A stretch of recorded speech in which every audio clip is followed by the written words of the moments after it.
Welcome back to Northwest Cooks. I'm Nick Miles, and we are in our Bradley Design and Education Center, where you can find all your Wolf and Sub-Zero products. Today, Cisco have brought us Steve, the master recipe guy from Buster's BBQ, the brains behind all the good food, right?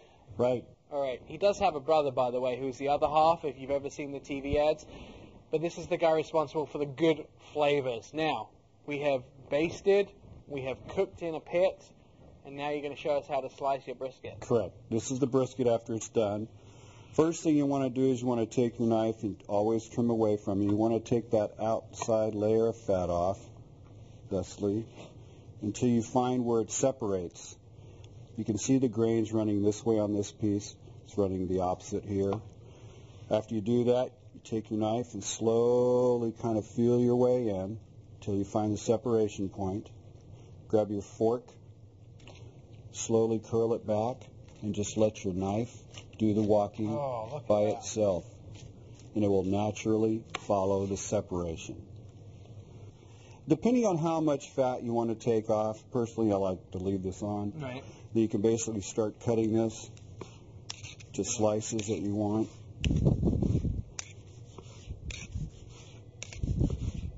Look at that, that's beautiful. And that's basically what the finished product looks like on the what I call the flat. This is called the tip. This has got more fat content running into it. There's also a separation point here. This is what I call the knuckle. This is a flap. Separate it there. I usually put this back in a pit to cook down a little bit more. You finish trimming this off like that. See all that nice, good, juicy flavor. Then once you've done that, you've located the grain on the meat. You continue slicing. This is my favorite part of the brisket. I think it's all my favorite part, by the way, just to let you know, in case you were wondering. One thing you always want to look for in real barbecue is a red smoke ring. That tells you it's actually been smoked with wood. All right. That is a sure sign. That's a sure sign of the red ring is a sure sign of real smoke. pit barbecue. See, I learn something every day on this show. Look And at that. that is some good stuff. True deliciousness. Right. We also have ribs to go. Correct. We're going to cut those up. Of course, the Buster's BBQ sauce available at Fred Meyer's, and all the good flavor available in any of their restaurants. Take a quick look at this. We'll be back with those ribs in a second.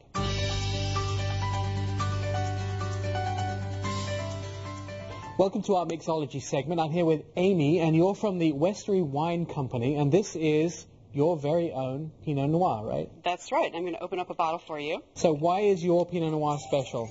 Well, I think the most special thing about our wine is that there we go, is that it's very, very handmade. My husband, David Autry, and I do all the winemaking ourselves. We do all the wine growing ourselves. And as a result, there's some of the most fussed over wines in the valley. I think that's really important because we make the wine basically based on taste and smell rather than looking at numbers from the lab.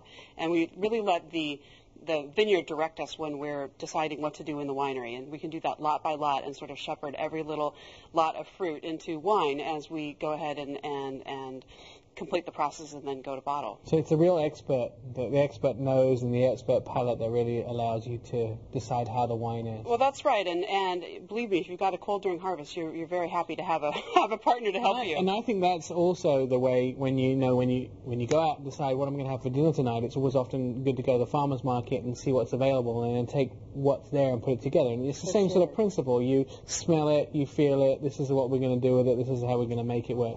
For sure. So if you want to go taste wine in the area, there's a website we can go to, right? WillametteWines.com? WillametteWines.com is wonderful. They've got a map that can serve as your road map for all the different Oregon wineries, and it also shows the ones that have tasting rooms that are open on Memorial Day and also Thanksgiving weekend, which is another huge weekend for us. So let's have a taste of your famous wine and see. Wow, it smells great. Thank you. Cheers, and I'll be finishing this bottle while you get on with cooking. Cheers.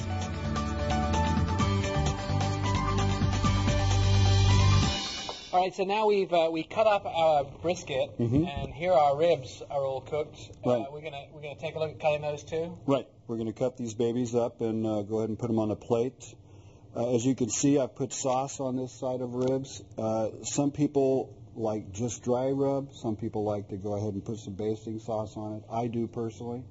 What I like to do after the meat is done, you know it's done, ready to eat, go ahead and baste a little bit of your favorite sauce on it. So basically it's rub it, cook it, baste it, serve it?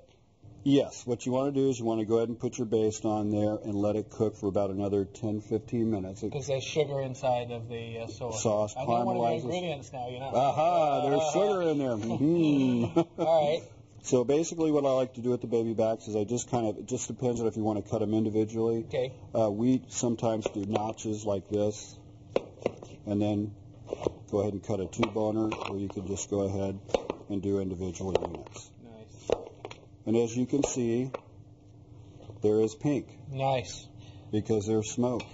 There's And where there's smoke, there's good barbecue. Nice. And if you ever go to a barbecue restaurant and you don't see a smokestack or a stack of wood somewhere, right. In my opinion, it's not real barbecue. All right. Now that's about one serving there, isn't it? Or an